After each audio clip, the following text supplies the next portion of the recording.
कार्यक्रम के पुण्यार्जक हैं श्री धनचंद्र निर्वाणे, श्रीमती सुनंदा निर्वाणे, जयसिंहपुर, नेमीनाथ खोत, श्रीमती शुभांगी खोत, सरोजनी परमाजे, सांगली, पौत्र केतन कुमार खोत, पुणे, पौत्रवधू श्रीमती मेघा खोत, पुणे, दामाद श्री अभिजीत पाटिल, पुणे, पोती श्रीमती नेहा पाटिल, पुणे, खोत निर्वाणे पाटिल नवले परिवार, महाराष्ट्र।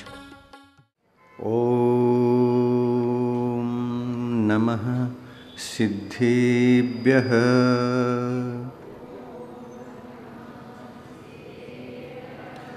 ओम नमः सिद्धेभ्यः।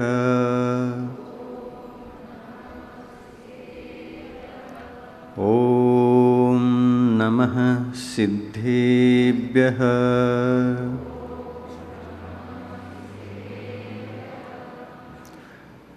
अज्ञानतिमिरान्धानां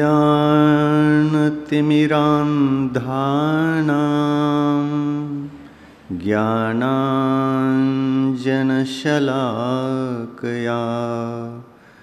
चक्षुरुन्मीलितं येन तस्मै श्रीगुरवे नमः। तस्मै श्री गुरवे नमः। पंच परमेष्टि भगवान की, अहिंसा परमो धर्म की, आचार्य गुरुवर श्री विद्यासागर मुनि महाराज की, आज के वैयावृत्तिकरण भावना की।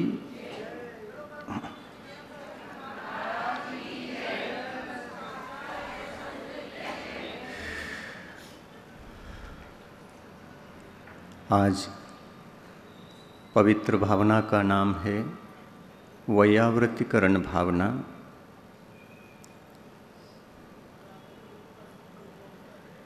यह भी भावना अत्यंत महान है। इस भावना के महान होने के कारण वैयावृत्ति करने रूप जो सम्यक दृष्टि आत्माओं की क्रिया होती है, इस क्रिया को भी तीर्थंकर प्रकृति के बंध में कारणीभूत समझ करके 16 कारण भावनाओं के अंदर इसको भी रखा है।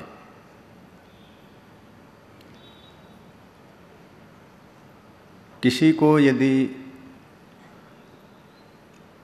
ज़्यादा ज्ञान नहीं है,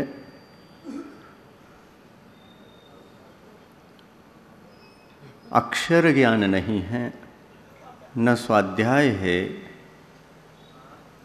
कुछ भी नहीं है, तो वैयावृत्ति करना तो अवश्य सीख सकता है ना। तीर्थंकर प्रकृति को बांधना इतना जटिल काम नहीं है।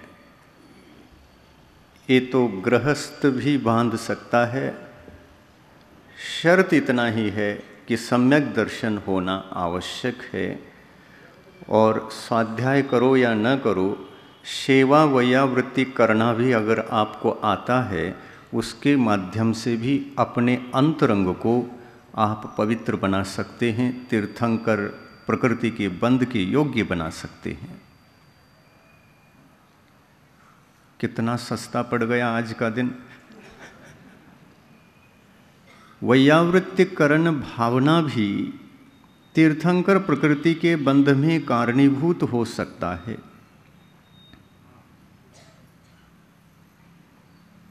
ऐसे कितने ही लोगों ने इतिहास में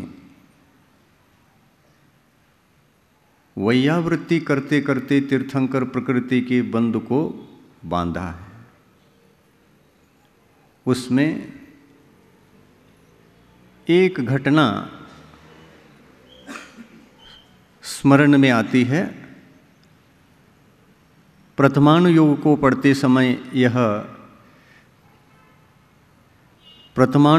पढ़ते समय यह कथा आती है। शायद आप लोगों ने भी इस कथा को पढ़ा होगा।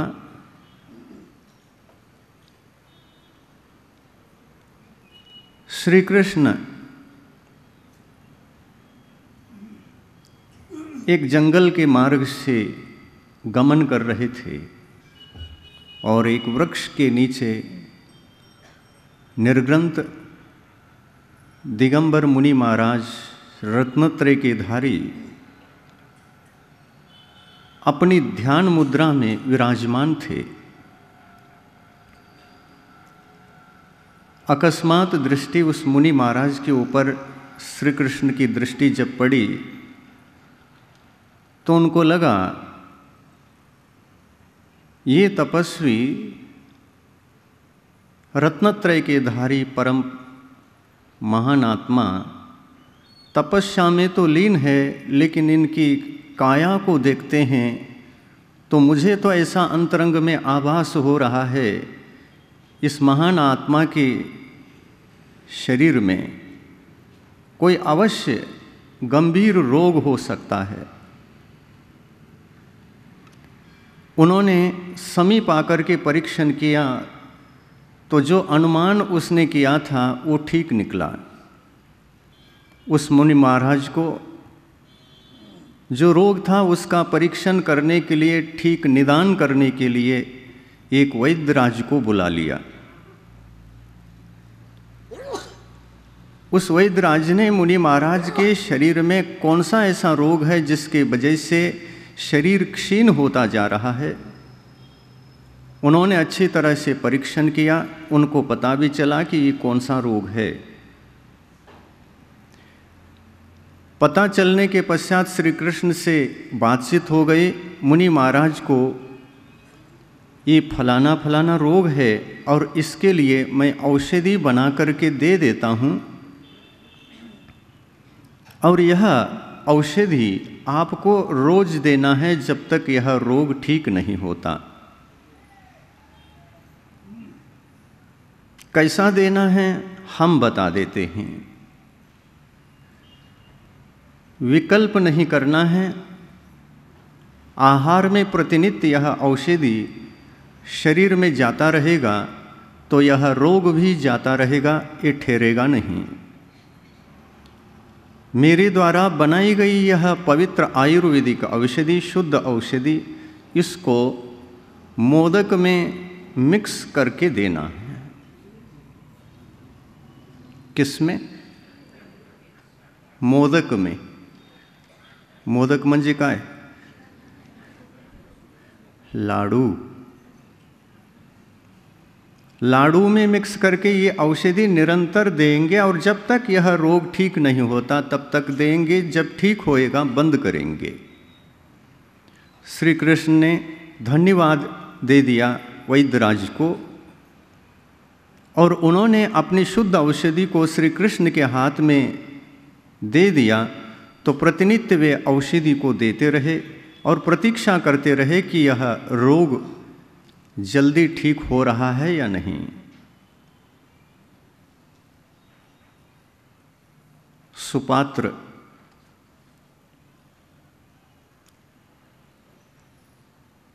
कितने प्रकार के होते हैं? 3। जगन्य सुपात्र, मध्यम सुपात्र और उत्तम सुपात्र। श्री कृष्ण जिसको औषधि दान के रूप में औषधि दान दे करके उपचार कर रहा है, वयावृत्ति कर रहा है, वे कौन से पात्र थे? उत्तम पात्र थे। दिगंबर मुनि उत्तम पात्र होते हैं और पंचम गुणस्थानवर्ती प्रतिमाधारी श्रावक मध्यम पात्र होते हैं और जगन्य पात्र होते हैं सम्यक दृष्टि श्रावक, जिन्होंने मिथ्यात्व का त्याग करके अपनी आत्मा को परमार्थ में लाकर परमार्थ की साधना में अपने आप को लगा चुका है और सम्यक दर्शन रत्न प्रकट हो चुका है, वे जगन्य पात्र कहलाते हैं। सुपात्रदान कहीं भी दे करके तीर्थंकर प्रकृति का बंध किया जा सकता है। दान इतना महान है, वह यह नहीं देखता कि किस पात्र में दान दिया जा रहा है। जो समीचीन दान होता है, यथार्थ दान होता है, जिसके माध्यम से तीर्थंकर प्रकृति का बंध हो सकता है, वह सुपात्र हो, बात खत्म। जरूरी नहीं कि मुनि महाराज ही हो, जरूरी नहीं कि मध्यम सुपात्र हो। जगन्य सुपात्र को दान देने पर भी सुपात्र दान की महिमा से जो विशुद्धि बढ़ती है, उस विशुद्धि के फलस्वरूप तीर्थंकर प्रकृति का बंध प्रारंभ हो सकता है। दान तो एक क्रिया है, कर्तव्य है। जो मोक्ष मार्ग में चलते हुए रत्नत्रय स्वरूप तीर्थ को स्वयं धारण करके उस तीर्थ की प्रभावना कर रहे हैं, उन सत्पात्रों में दान देने का परिणाम भी आत्मा के लिए विशुद्धि का कारण बनता है।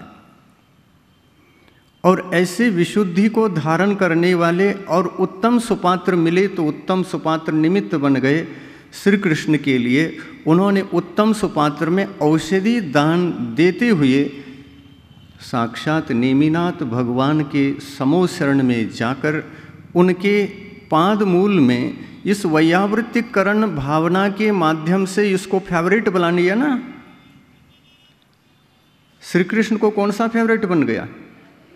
श्री कृष्ण इतने दयालु थे, उनके पास क्षायोपशमिक सम्यक्त्व था, और इस क्षायोपशम सम्यक्त्व के लक्षण भी होते हैं तो 4 होते हैं: प्रशम, अनुकंपा, संवेग और आस्तिक्य। ये 4 लक्षण होते हैं। अनुकंपा ये जीव दया का और किसका? जीव दया का आधार है।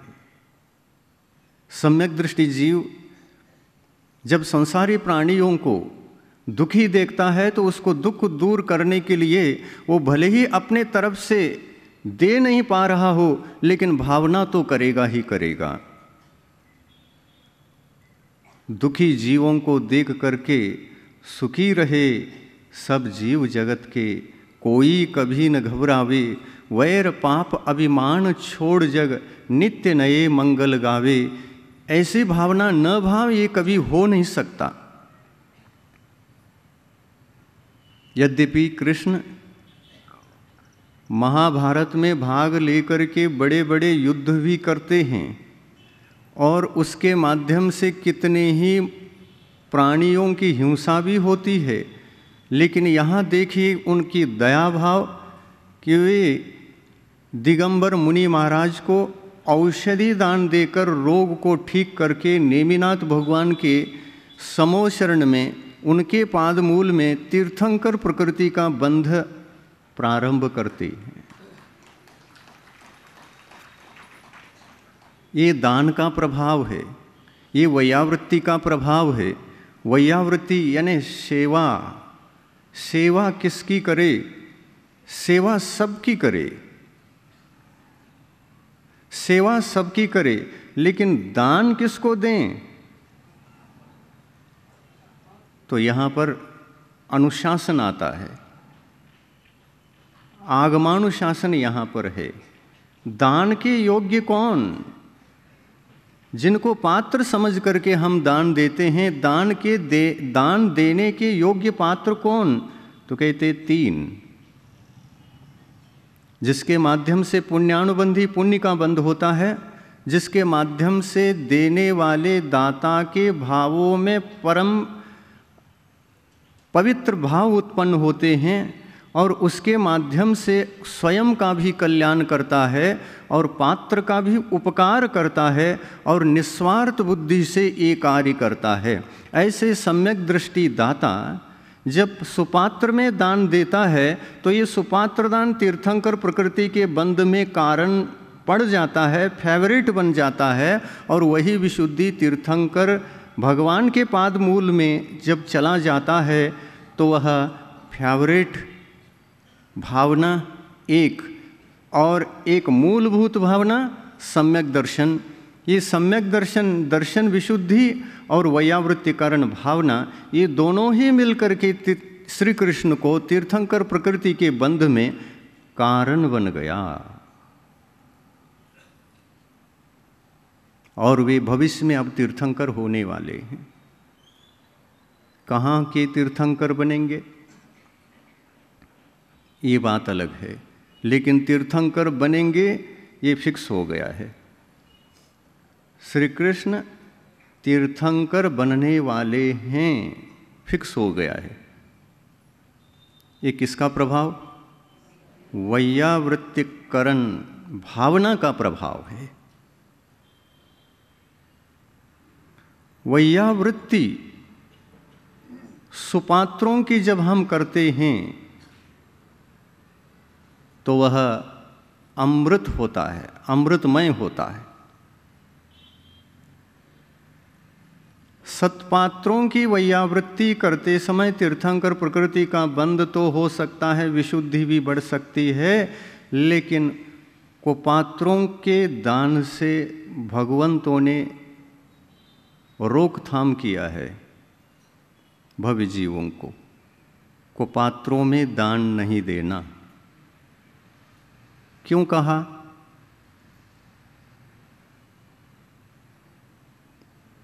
विशुद्धि नहीं बढ़ती है क्या?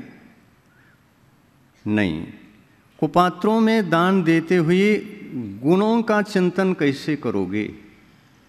जहाँ दोष हो वो कुपात्र, और जहाँ गुण हो वह सुपात्र। सम्यक दर्शन, सम्यक ज्ञान, सम्यक चारित्र ये गुण है, और इसके विपरीत 3 दोष हैं। दोष युक्त आत्मा कुपात्र की कोटि में आता है या तो अपात्र की कोटि में आता है, और गुण युक्त आत्मा सुपात्र की कोटि में आता है। दर्शन ज्ञान ये 2 हो और संयम न हो तो जगन्य सुपात्र।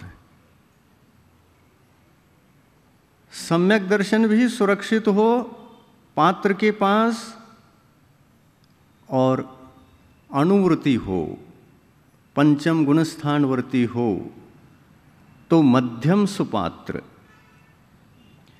सम्यक दृष्टि भी हो और महावृत्ति हो तो वह कौन सा पात्र? उत्तम सुपात्र। इन 3 सुपात्रों में दान देने वाला दाता यदि 3 सुपात्रों को निमित्त बना करके अपने आत्मा के परिणामों को विशुद्ध कर देता है, तो वह यदि आसपास में कोई केवली श्रुत केवली मिले और उनका पादमूल प्राप्त हो गया तो वहाँ जा कर के यही विशुद्धि और अधिक हो जाती है, और उस अधिक विशुद्धि के माध्यम से, विशुद्धि की उस उत्कृष्टता से तीर्थंकर प्रकृति का बंध प्रारंभ होता है, और स्वयं भी तीर्थंकर बन सकता है दाता। जो दाता है वह भी तीर्थंकर प्रकृति का बंध कर सकता है, और जो दाता नहीं है पात्र है, पात्र भी तीर्थंकर प्रकृति का बंध कर सकता है। तो पात्र कैसे कर सकता है? दान तो देता नहीं है, तो दान से भले ही ना करे, किंतु अन्य भी भावनाएं हैं कि नहीं, वो पात्र में लागू हो सकते हैं, पात्र के लिए लागू हो सकते हैं। पात्र यदि निरंतर स्वाध्यायशील है, स्वाध्याय करने से जिनकी आत्मा की पवित्र भावनाओं की उत्कर्षता बढ़ती है, तो वो पात्र स्वाध्याय के माध्यम से स्वाध्याय को फेवरेट बना करके यदि ज्ञानोपयोग को निर्मल करता चला जाता है तो स्वाध्याय निमित्त बन सकता है प्रवचन भक्ति, और एक और है ना लास्ट में, बहुश्रुत भक्ति, प्रवचन भक्ति, एक और है नहीं, दो स्वाध्याय संबंधित एक और है, प्रवचन वात्सल्य। हाँ, लास्ट वाला प्रवचन वात्सल्य, वात्सल्य देखिए आप, वात्सल्य, वात्सल्य किसको कहते हैं? वात्सल्य दूसरे के प्रति प्रेम भाव रखना, अनुराग, वात्सल्य। प्रवचन के प्रति वात्सल्य। प्रवचन क्या है? जिनेंद्र भगवान की वाणी को प्रवचन कहते हैं। तो प्रवचन सुनने में जिनका चित्त सदा ही तन्मय रहता है, प्रवचन सुनने के लिए जो सतत ही आतुर रहते हैं, आकर्षित रहते हैं, ये प्रवचन वात्सल्य भावना भी कारण है।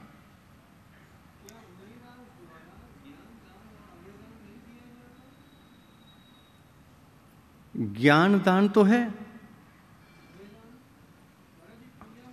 अभयदान भी, अभयदान भी है। अभयदान तो भावना से होती है। सब जीव सुखी रहे, सबका कल्याण हो, सबका कल्याण हो, सबके लिए तीर्थंकर प्रकृति का बंध हो। ये क्या है? ये अभयदान तो है ही, कि जीव इस प्रकृति को बंद करके स्वयं तीर्थंकर बने और संसार के संकटों से मुक्त हो जाएं, स्वयं भी मुक्त हो जाएं और संसार में रहने वाले प्राणियों को भी मुक्त करा दे। ये भावना भी अभयदान तो है। दान के अधिकारी मुनि अवश्य हैं। मुनि महाराज ज्ञान दान देते हैं, अभय दान देते हैं, किंतु आहार दान कैसे देंगे? औषधि दान कैसे देंगे? मुनि महाराज औषधि दान तो देते हैं, लेकिन परमौषधि दान देते हैं। ये औषधि दान नहीं देते। परमौषधि, ये औषधि तो शरीर का रोग दूर कर दे, लेकिन परमौषधि तो भव की पीड़ा का हरण करता है। भव की पीड़ा को हरण करने के लिए कौन सी औषधि चाहिए? ज्ञान की औषधि चाहिए, सम्यक ज्ञान की औषधि चाहिए।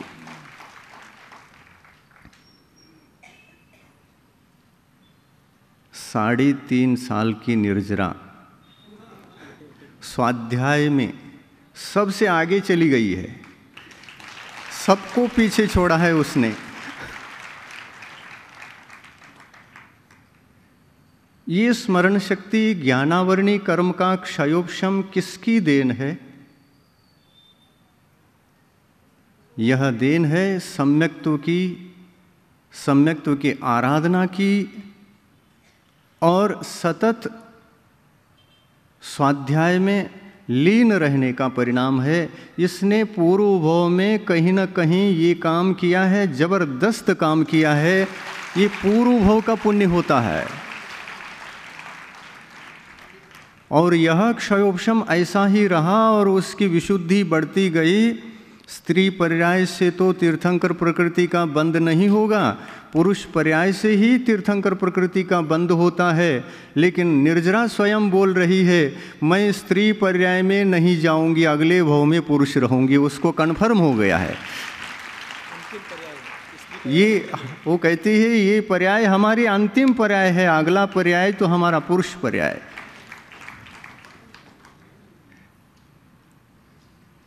निर्जरा जब 13 महीने की थी, आशीर्वाद लेने के लिए उसके माता पिता हमारे पास ले आए थे। हमने पीछे उठा करके उस पर आशीर्वाद किया। ये तो 13 महीने की है, अभी तो बोलती भी नहीं थी, दही गांव में।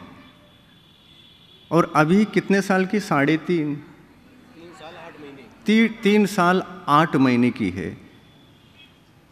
दही गांव से यहाँ पर आकर के मैं उसको देख रहा हूँ कि मेरे साथ बोलने लगी, मेरे से पढ़ने लगी और नए नए प्रश्न करने लगी। मेरा प्रवचन तो इतनी अच्छी तरह से दशलक्षण में गए साल, जयसिंहपुर में गए साल माता पिता के साथ बैठ करके भगवान की उन्होंने 10-16 दिन तक पूजा भी किया।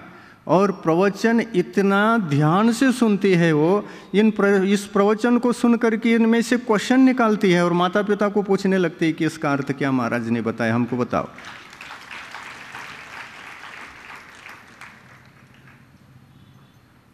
मुझे ऐसा लगता है बड़ों के लिए अवसर्पिणी है और छोटों के लिए उत्सर्पिणी शुरू हो गया है। कभी कभी विश्वास नहीं होता कि अवसर्पिणी काल में ये बताया गया है कि बुद्धि शक्ति घटती है, आयु घटती है, शरीर की ऊंचाई घटती है, हर चीज़ घटती है अवसर्पिणी काल में। लेकिन ऐसे बच्चों को जब हम देखते हैं तो लगता है इनमें उत्सर्पिणी काल प्रारंभ हो गया है। अब ये छोटी उम्र में ये सब ध्यान रखने का मतलब ये पूरी पुस्तक ध्यान में है उसको।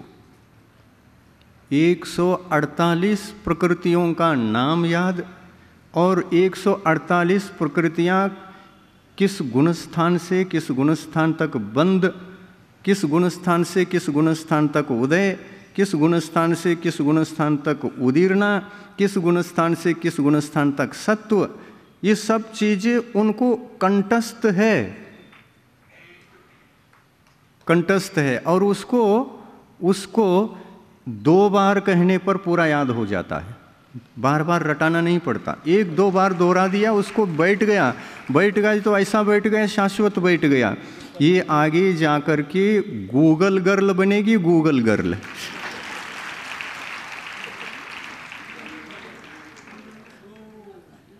गूगल गर्ल आजकल व्हाट्सएप में आते रहते हैं, हमको ला करके लोग दिखाते रहते हैं। व्हाट्सएप में आजकल छोटे बच्चों को, बच्चियां भी हैं और बच्चे भी हैं, वहाँ पर गूगल बॉय और गूगल गर्ल के नाम से फेमस हो गए हैं कुछ बच्चे। एक बच्चा था जो 5 साल का था, उसके लिए दुनिया के किसी भी कोने का कुछ भी पूछो,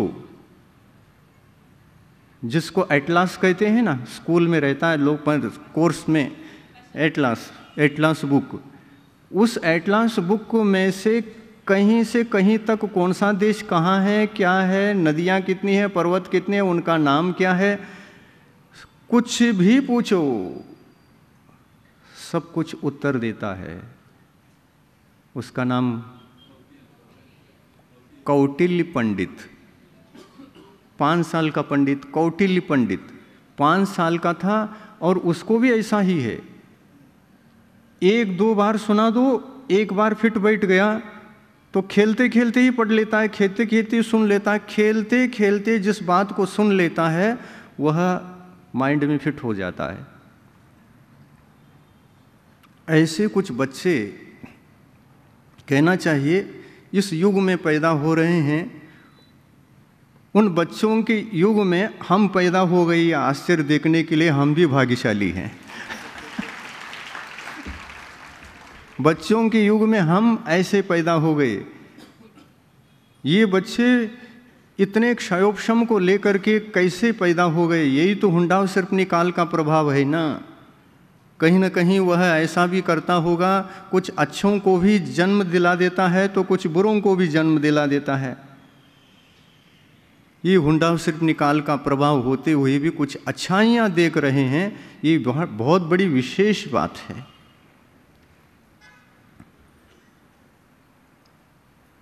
निर्जरा को गुणस्थानों का नाम 14, आप सीधा भी पूछ लो और वापस उल्टा भी पूछो, रिपीट कर सकती है।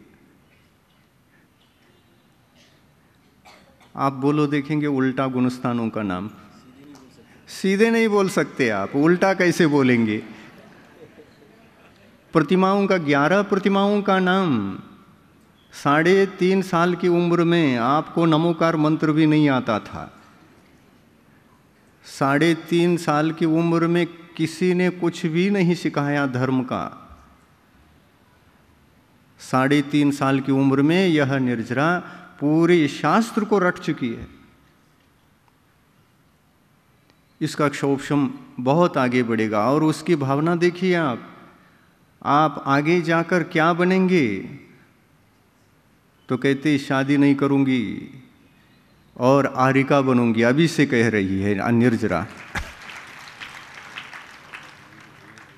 उसको आरिका बनने के भाव हैं और अभी से इतना क्षयोपशम है तो जिंदगी भर कितना ज्ञान एकत्रित करेगी, ये तो गूगल ही बन जाएगी। कुछ भी पूछो, इसके भीतर से उत्तर तुरंत निकल के आएगा। एक बार इसे आचार्य श्री के पास ले जाएं और ये कार्यक्रम कराया जाए तो आचार्य श्री का आशीर्वाद और मिल गया। गुरु का आशीर्वाद इस ज्ञान के लिए और मिल गया, तो ये ज्ञान चमकेगा और यह ज्ञान अगली बहू में जा कर के इस निर्जरा के लिए पूरे कर्मों की निर्जरा करा के केवल ज्ञान के रूप में ही ढल जाएगा ये ज्ञान। अभी तो ज्ञान उनका क्षयोपशमिक है। क्षयोपशमिक ज्ञान में इतना अतिशय होता है तो केवल ज्ञान में कितना बड़ा अतिशय होता होगा, आप विचार करिए। क्षयोपशमिक ज्ञान ही केवल ज्ञान की उत्पत्ति में कारणीभूत है। इसमें मति ज्ञान और श्रुत ज्ञान, इन दो ज्ञानों की भूमिका बहुत विशेष होती है केवल ज्ञान की उत्पत्ति में, इन्हीं की होती है। बाकी ज्ञान तो काम में आते ही नहीं। केवल ज्ञान की उत्पत्ति में अवधि ज्ञान काम में नहीं आता। केवल ज्ञान की उत्पत्ति के लिए मनः परे ज्ञान भी कोई कार्यकारी नहीं है।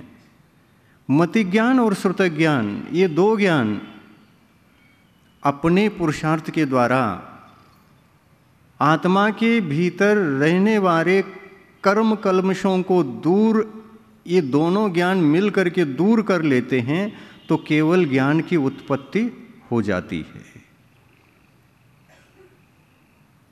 ऐसा मति ज्ञान श्रुत ज्ञान इतनी छोटी उम्र में, आप कल्पना करिए 3.5 साल की है, किस गुणस्थान है इनका?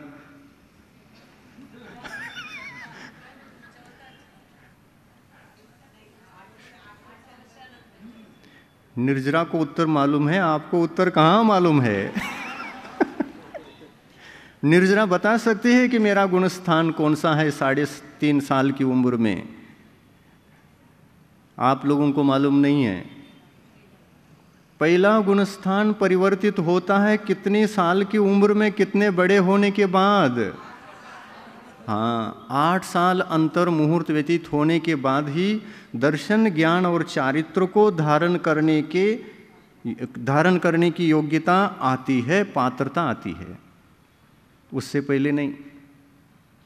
और ये उत्तर निर्जरा को मालूम है। मुझे अभी सम्यक दर्शन नहीं हुआ, लेकिन ऐसा लगता है कि निर्जरा को देख करके इसको सम्यक तो नहीं है। जिसको धर्म का कुछ भी ज्ञान नहीं है, उनको देख करके हम ये लग सकता है कि इसको धर्म का कुछ भी पता नहीं है, ये सम्यक दृष्टि हो ही नहीं सकता। अनुमान कर सकते हैं। देखो, इतना ज्ञान होने के बाद आप उसमें सम्यक तो है या नहीं, कोई शंका हो सकती है? नहीं हो सकती। सम्यक तो झलकता है ना। और निर्जरा को तो संकल्प है कि मुझे आर्यिका बनना है, तो अभी से वह श्रद्धा, वह विशुद्धि अभी से है, तो सम्यक दर्शन इस उम्र में भी प्राप्त होना चाहिए था। लेकिन भगवान ने कह दिया 8 साल, बहुत लेट कर दिया। इन बच्चों को देख करके जब ये आहार आदि देने के लिए मेरे पास आते हैं तो इनको देख करके ऐसा लगता है इन्हीं के हाथ से केवल लेना चाहिए, बड़ों को जरा किनारा करना चाहिए। पता नहीं कैसे ऐसे परिणाम क्यों होते हैं। बच्चों को देखते ही उनके हाथ से लेने के भाव साधु को होते हैं। आप लोगों से नहीं होते ऐसा नहीं, लेकिन आपसे ज़्यादा उनसे होते, उनके लिए होते हैं। बच्चे साफ सुथरे रहते हैं अंदर से, उनके अंदर कोई कलमश नहीं होता। जिनका मन अत्यंत चंचल होता है और भीतर से मलिन होता है, उनका मेमोरी कार्ड खराब होता जाता है। रहता है अच्छा, जन्म के साथ जो निर्मल रहता है उसके ऊपर मन की चंचलता से और अंदर की कलमशता से, कषाय है, राग द्वेष है, राग द्वेष राग द्वेष राग द्वेष, राग द्वेष करते समय ही ज्ञानावरणी कर्म का बंद होकर बुद्धि शक्ति हमारी घटती है, मेमोरी पावर कम हो जाता है। कई लोग प्रश्न करते हैं, महाराज जरा स्मरण शक्ति कम होती जा रही है, हम क्या करें? महाराज ये बता दो कि क्या खाना चाहिए और क्या पीना चाहिए। तो क्या ये बता दूं, बादाम खा लेना, दूध पी लेना, देशी गाय का घी सेवन करना, तुम्हारी बुद्धि शक्ति बढ़ेगी? इन बाह्य पदार्थों से तो ये जो मेमोरी कार्ड यंत्र है उस यंत्र में बल आ सकता है, लेकिन बुद्धि बढ़ेगी जब भी बढ़ेगी ज्ञानावरणी कर्म के क्षौभशम से ही बुद्धि बढ़ेगी। खाने पीने वाली उन वस्तुओं से बुद्धि नहीं बढ़ती। खाने पीने वाले वस्तु बहुत अच्छी हैं और ज्ञानावरणी कर्म का तीव्रोदय है, तो उसकी बुद्धि कैसी बढ़ेगी? कुछ भी खाएं, कुछ फर्क नहीं पड़ता। तो ज्ञानावरणी कर्म का क्षयोपशम, बुद्धि शक्ति बढ़ने का पुरुषार्थ क्या है? इस प्रश्न का क्या उत्तर होगा?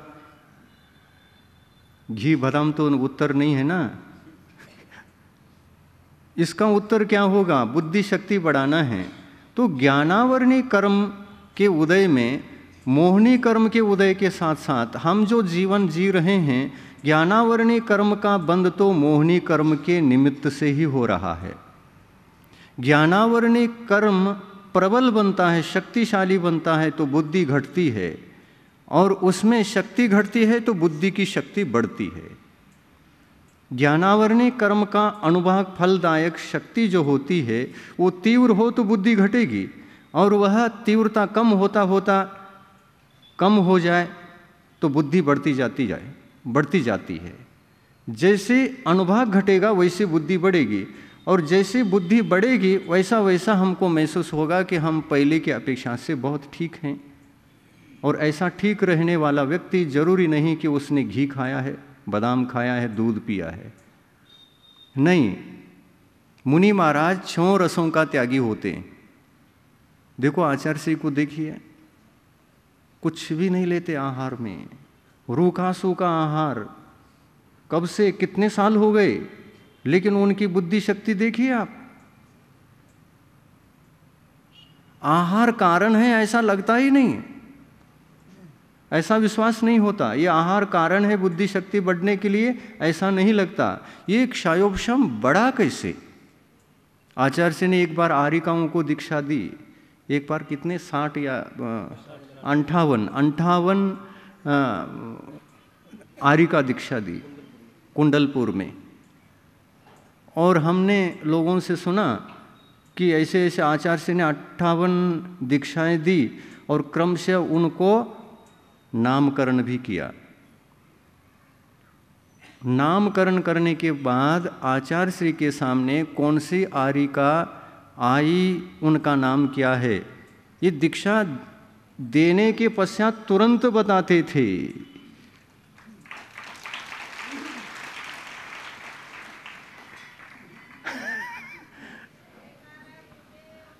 आप बताइए, देखेंगे आपके सामने 50-60 लोगों को खड़े कर देंगे, उनको आप नया नाम रखते जाओ, आपका नाम ये है, आपका नाम ये है, आपका नाम ये है, सबको खिसका दो, और फिर बाद में जो आपने नाम दिया है उस व्यक्ति को यही तुमको नाम दिया था ये दोहरा देना देखेंगे। संभव है? बहुत मुश्किल है।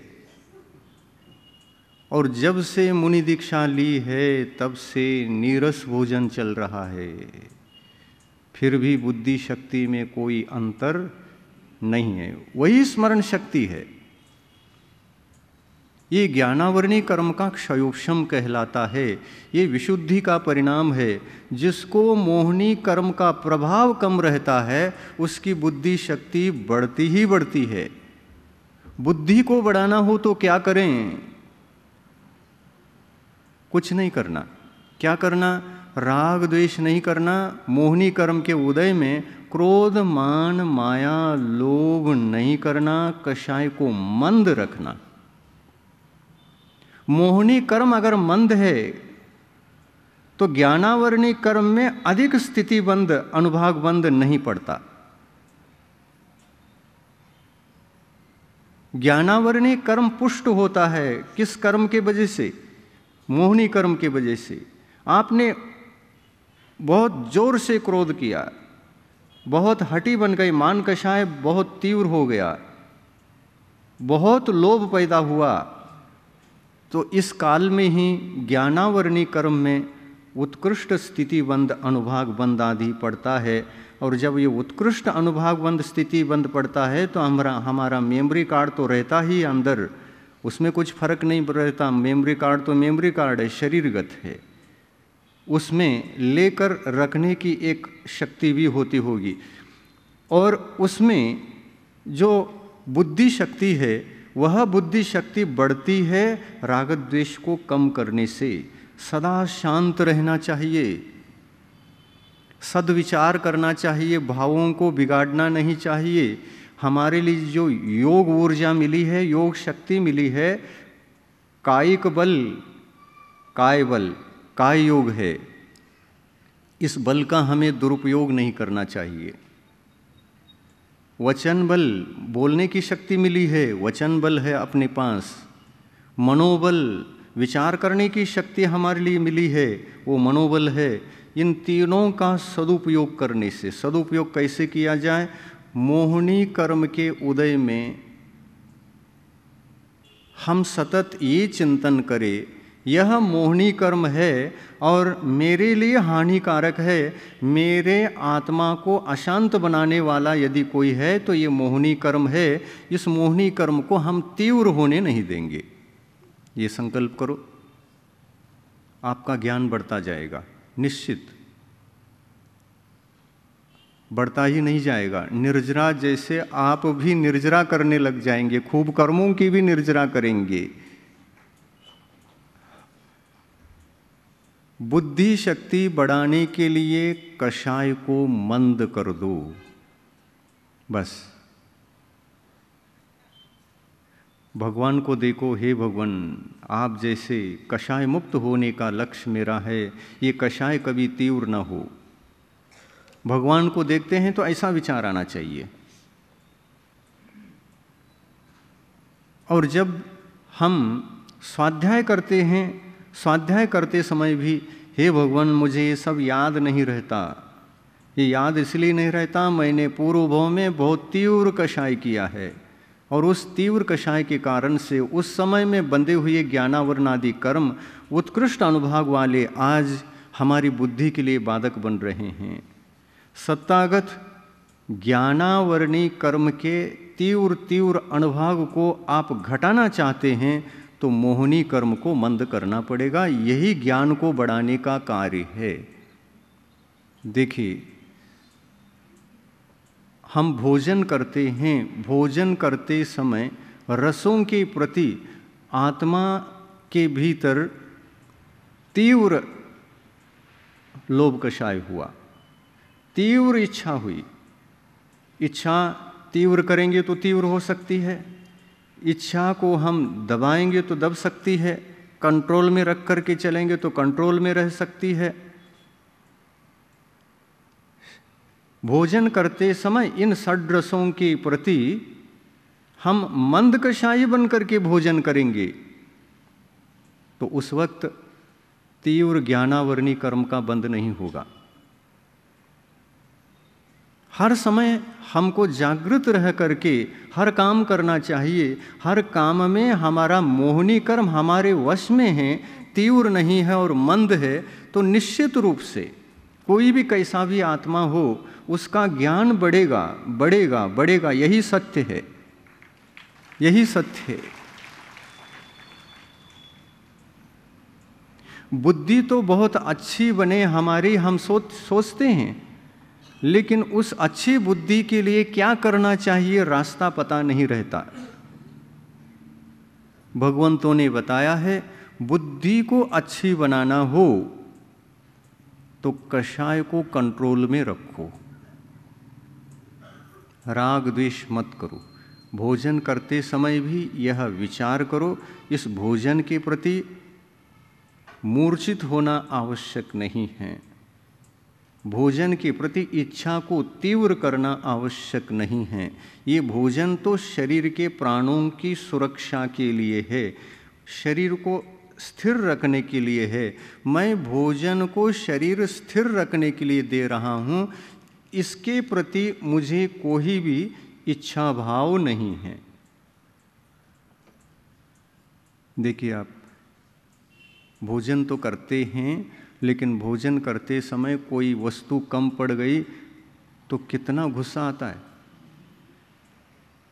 उपवास करने के बाद आप भोजन करते हैं, उपवास के दिन तो कंट्रोल में रहते हैं, लेकिन भोजन करते समय परोसने वाला कोई गड़बड़ी कर दिया तो आपको कैसा लगता है? कल उपवास था, ख्याल नहीं रखते देखो इतना भी। उपवास था, ख्याल नहीं रखते। अंतरंग में द्वेष भाव उत्पन्न होता ही है, उसी वक्त संभालना है। बुद्धि को हम निर्मल चाहते हैं और विशेष चाहते हैं, निर्जरा जैसा क्षोभशम हो ये चाहते हैं, तो अनुभाग शक्ति को घटाओ, उसकी उदीरना करो, उसकी निर्जरा करो ना, तो निर्जरा जैसी बुद्धि होगी। निर्जरा करो, निर्जरा जैसी निर्जरा ने निर्जरा किया है, करके आई है, इसलिए इतनी अच्छी बुद्धि उसकी है। ज्ञानावरणी कर्म में जो अनुभाग शक्ति है ना, उस अनुभाग शक्ति को उन्होंने बहुत घटाया है। इतना पुरुषार्थ किया, इतना पुरुषार्थ किया है कि वो मंद कषाय बनी होगी पूर्व भव में। उस मंद कषाय के फलस्वरूप बुद्धि शक्ति पूर्व भव की इस भव में आ गई है। उसको सब कुछ याद रहता है, एक दो बार बता दो सब कुछ याद रहता है। चाहे प्रश्न का उत्तर हो याद रहता है, कोई भेद प्रभेद आपको पढ़ाओ वो भी याद रहता है। अब ऐसे बच्चों को जब पढ़ाते हैं, पढ़ाते समय पढ़ाने वाला अगर उल्टा पढ़ा दिया तो उल्टा भी बैठ सकता है। गलत पढ़ाओगे तो गलत बैठेगा, सही पढ़ाओगे तो सही बैठेगा। कोरे स्लेट पर आप जो लिखोगे वही वो शाश्वत होगा। इसलिए उसके पिताजी को चिंता होती है, निर्जरा जब प्रश्न करती है तो मुझे तो उत्तर उसका मालूम नहीं है, तो किस तरह से मैं उत्तर दे दूं, तत्काल तो दे नहीं सकता। अब वो थोड़ा बहुत शास्त्र उठा लेते हैं, कहीं न कहीं से ढूंढ लेते हैं, फिर बाद में उत्तर देते हैं। शास्त्र में प्राप्त करने के बाद, शास्त्र से उत्तर मिलने के बाद उत्तर देते हैं। मुझे बता रहे थे वो, निर्जरा बहुत प्रश्न करती है मेरे से, बहुत तर्क करती है, और मैं गलत बता दूं तो वो भी बैठ सकता है उसमें, उसको डर है उसके पिता को। मैं उल्टा कह देता हूं तो उल्टा बैठेगा, और सही कहता है तो सही बैठेगा, वो प्रभावना का कारण बनेगा। हमने कुछ बता दिया और वह गलत हो गया तो सभा में बोल रही है ज्ञानावरणी मिथ्यात्व कर्म का बंध कहाँ से कहाँ तक होता है। निर्जरा कहती है पहले गुणस्थान में इन्होंने देख करके कुछ कहा होगा तभी तो बैठ गया वो। गुरु अच्छे हों तो शिष्य अच्छे निकलते हैं, गुरु ने ही उल्टी पाठ पढ़ा ली तो शिष्य भी सभी उल्टे निकलेंगे। ये क्षयोपशम कहलाता है। अब उसकी वर्तमान की प्रवृत्ति की ओर ध्यान देते हैं तो ऐसा लगता है ये कभी गुस्सा नहीं करते, ये खेलने का उम्र है, मन वचन का इतने चंचल रहते हैं, ये खेलने का उम्र है, लेकिन घंटों घंटों तक बैठ करके वो प्रवचन सुनते। अभी भी कहीं बैठी हो प्रवचन ही सुन रही हो। कहाँ है निर्जरा? हाँ, वहाँ बैठ करके प्रवचन सुन रही, क्वेश्चन निकाल रही वो मेरे प्रवचनों से। वो माता पिता को पूछेगी, उनको उत्तर देना नहीं आया तो माता पिता मेरे पास आते हैं, महाराज ऐसे प्रश्न पूछ रही थी, इसका उत्तर क्या है? पूछ करके बताना पड़ता है निर्जरा को। देखिए, आप इतनी छोटी उम्र में बच्चे कभी एक जगह बैठ करके कुछ एकाग्रता से काम कर सकते, लेकिन उसका लक्षण देखिए आप, कुछ अलग, अद्भुत है, अलौकिक। अलौकिक लक्षण है, अद्भुत संस्कार है। देखो बेनाडी जी पंडित के क्या भाव, पंडित जी के क्या भाव हो गए। उसको हम सम्मान नहीं करना चाहते, उसको गोद लेना चाहते हैं। और निर्जरा इनके पास चली जाएगी ना, 1 साल में सारे जैन धर्म के शास्त्रों को पढ़ करके बाहर निकल आएगी। और इसीलिए गोद लेते हैं तो कोई बात नहीं, मेरा आशीर्वाद, गोद ले करके उसको आगम का ज्ञाता बना दो आप।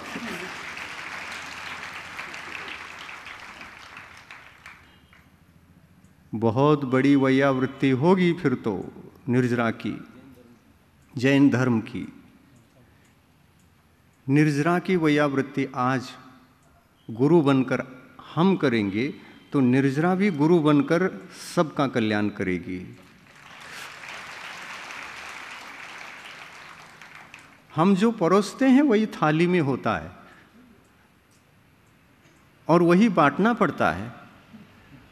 और अगर वह गलत है तो फिर मेमोरी कार्ड में से पहले वाले को डिलीट करना पड़ता है और नया सेव करना पड़ता है, तो ये दोबारा काम होगा। निर्जरा को ऐसा नहीं, अच्छे गुरु मिले, अच्छे संस्कार मिले, अच्छे लोग मिले, अच्छे लोगों ने गोद ले लिया तो उसका कल्याण ही हो जाएगा।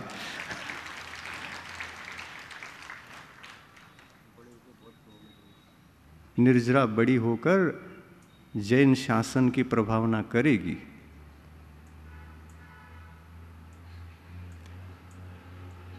स्वयं आगम के ज्ञान को धारण कर लेना और अपना कल्याण करना, ये पहली वैयावृत्तिकरण भावना है। प्रथम आदि वैयावृत्तिकरण भावना, ये सबसे पहला होना चाहिए। आगम का ज्ञान आत्मा आत्मा के लिए प्राप्त करे, पर के लिए नहीं। ये वैयावृत्तिकरण भावना है। पहले किसकी वैयावृत्ति करे, पर की या स्वयं की? स्वयं की। क्योंकि आगम का ज्ञान भव्य जीवों को आत्म कल्याण के लिए है। उसका होना, आगम का होना, इस दुनिया में आगम ज्ञान भी है, उसका होने का प्रयोजन क्या है? आत्म कल्याण या पर कल्याण? पहला तो आत्म कल्याण, और आत्म कल्याण का वह पवित्र ज्ञान यहाँ पर आ गया, आगम ज्ञान, तो ऑटोमेटिक बाहर में भी प्रभावना प्रारंभ होती है। पेड़ पर फूल खिलता है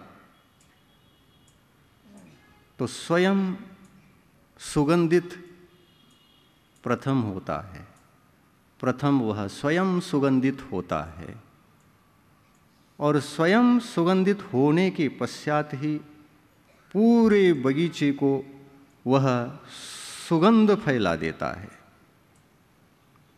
फूल को फिर कुछ कहना नहीं पड़ता, ये सुगंध फैला दो, ऐसे फूलों को कुछ कहना नहीं पड़ता, वो सुगंधी ऑटोमेटिक फैलने लगती है। आगम का ज्ञान प्रथम तो आत्म कल्याण के लिए होता है, और वह ज्ञान आत्मा में आ गया तो उसके निमित्त से पर का कल्याण बाद में होता है। यदि हम आगम के ज्ञान को पर के कल्याण के लिए ही संग्रहित करके रखेंगे, इकट्ठा करके रखेंगे,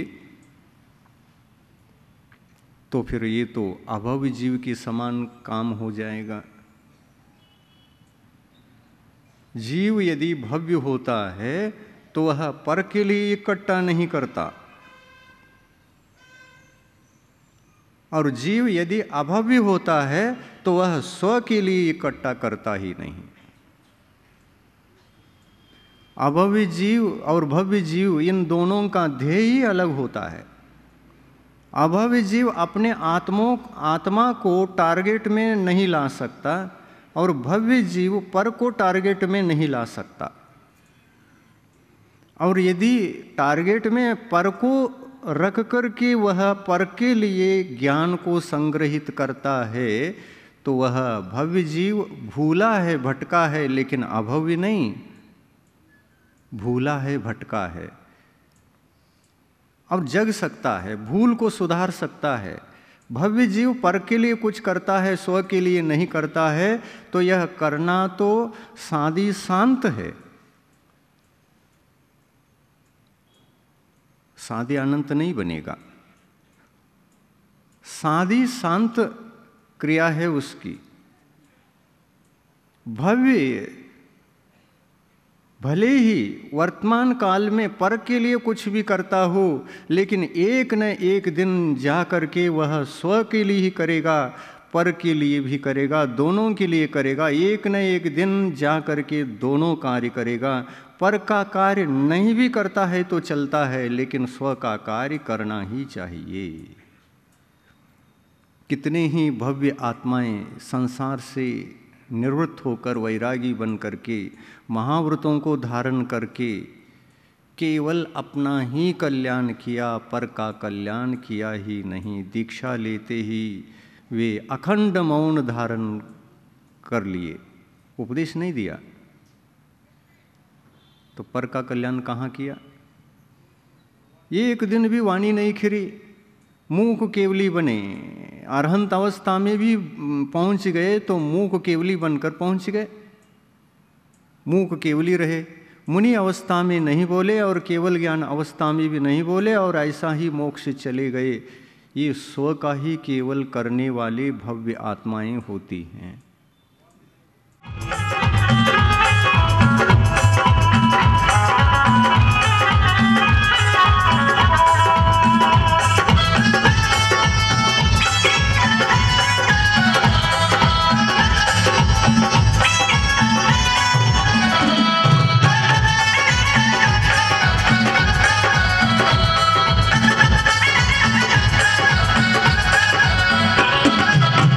जो भी समाग शरण में आए, जो भी समाग शरण में आए, जो भी समाग शरण में आए, जो भी समाग शरण में आए, उसने अपने भाग जगाए, उसने अपने भाग जगाए।